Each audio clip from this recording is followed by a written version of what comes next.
hariho na AI ubu bintu byose biroroshe turatraininga AI ingene yishura abantu uko twishura natwira jewe ndi umuntu umwe agize training y'amezi 3 ya AI mu Burundi ndibaza ndi wa mbere ndi mu master muri AI nagize training y'amezi 3.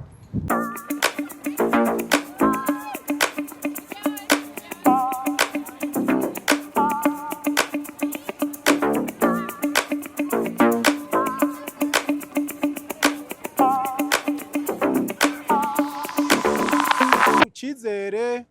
mwambajije ko hari abantu bamaze gukora nk'ivyo turiko turakora mugabo atahana hamwe vyaheze kumbure batabashikanya aho mwifuza bo bashikana canke bahomvye. Naca ndababwire yuko twebwe jewe mfite imyaka 32 ndacagerageza ndiko ndagerageza sindabanga umuntu yahomvye ngo campagarika nanje. Nanje ngira ngerageze ni nahomba nta ngorane kumbure hari undi azoza ahere hanya nashikanye nawe agerageze. Rero mu buzima nta kwihebura nihebuye ngo naka ngo yatanguye business ya ride ya Burundi ride nanje ngo ca nihebura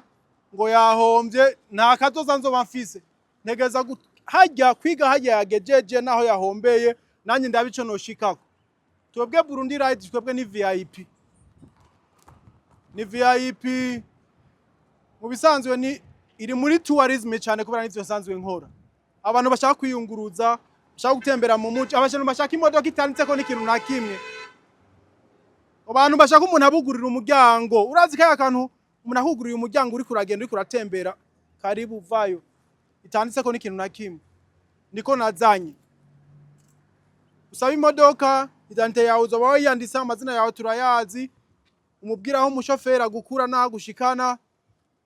agushikaneho neza kugurira umuryango VIP nyambugiye mu kabare nyambushaka imoto turafise amakinga ya electric turafise amamoto ya electric turafise imiduga VIP murabisabwa no kuvuga uriyandikisha kuri burundiride.com ukiyandikisha ukatwera ku muduga wawe ukazana ku biro iri kwangoma muri galerie ya Donai muri numero 10 ukazana umuduga tukawubona identite yawe tukabona ko ivyangombwa byose leta ivuga yuko ubu ufise vy'imuduga bikwiye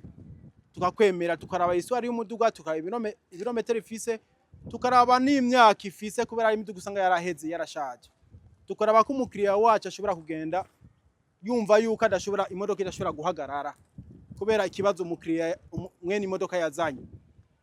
ivyo bintu rero twarabitoje cyane ku bantu bazoba bazaye imiduga tuzobihweza hama tubemerere bivanye nuko babikwije nk'akaroro nka wewe ubu nyandi kurambaza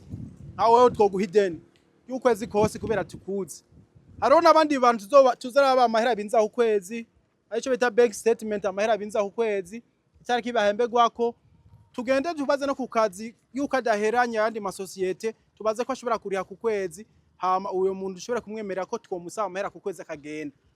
agenda ni moto agenda VIP agenda na Vox agenda na gatoya agenda na Benz agenda n'ikinga tuzomuha iryo kinga agenda ni moto tuzoyimuha vyose hama ashobore kwiyunguruza bivaye n'ico ashaka. Mu bantu bazo bafise imodoka ntizogufata wewe ngo uzane imodoka ngo uyiparike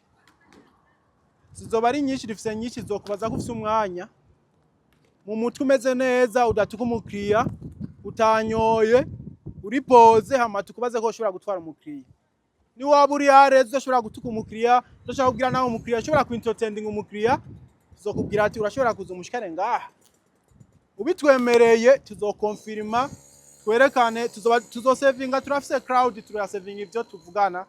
urabizi biriho turabisanzwe biriho hariho na AI ubu bintu byose biroroshe turatraininga AI ingene yishura abantu uko twishura natwira jewe ndi umuntu umwe agize training y'amezi 3 ya AI mu Burundi ndibaza ndi wa mbere ndi mu master muri AI nagize training y'amezi 3 rero tuzoraba abo bantu tubishure neza kuburyo atana kimwe gishobora kuba intambara nta modoka tuzogumya wowe uzogumana imodoka yawe hama tukwandikire kubera uri kuri liste y'abantu baregistarinze muri company yacu nta modoka tuzogera tugumya tuzoba tuzi imodoka tuzogira update y'imodoka amafoto imodoka kuri nziza mu kwezi hama tuguhamagara n'imodoka yawe uyifise muhira hama muze tuguhamagarira umukiriya tumukwereke umutore n'imodoka yawe. Amfete company yacu ni it's a transport company na abantu twakira nko kubona ko hari amamoto amakinga ya electrique, hari ama camping, urashobora gukempinga. Turi muri transport, nta ibintu vy'amatara kumbe hari, turashobora kurondera abakozi bafise amatara ya marketing n'ibindi bintu. Mugabo for now turiko turarondera abantu bafise imiduga myiza ashobora kwakira umu diaspora akamuha imodoka, umuntu afise indero, umushoferi afise indero, afise imodoka, hama agatwara aho umuntu yavuze ashaka kuva no kuja kugira bigende neza, umukiriya ntiyidoge. Izina yanje nitwa Juma Irakoze, nkaba ndi Umurundi, mvuka Ikarusi mu ntara ya mw'ikomine yagutse. Ego cyane gose ico kintu nico kintu ca mbere twahereye ko kwiyumvira kugira ngo tubanze dukemura. Ubwa mbere hari imiduga iri ya electric, hari imodoka zinywa ibitoro, hari amakinga babandi bakenera kumbure kugenda mu siporo, amamoto. No kuvuga ivyo byose twari twabanje kubitekereza imbere yo kugira ngo iyo society ishingwe. Oya, ico kintu nico kintu ca mbere twabanjije kuraba arico tuzanye cihinduka. Kumbure umuduga kiretse ngaha mu Burundi tudafise ijya technology yo kuvuga ngo je ngiye ndihira ku birometero na kavya. Twege twaje tuzanye societe izananye n'ubuhinga bwo kumenya ibirometero ugiye n'amafaranga uzoriha.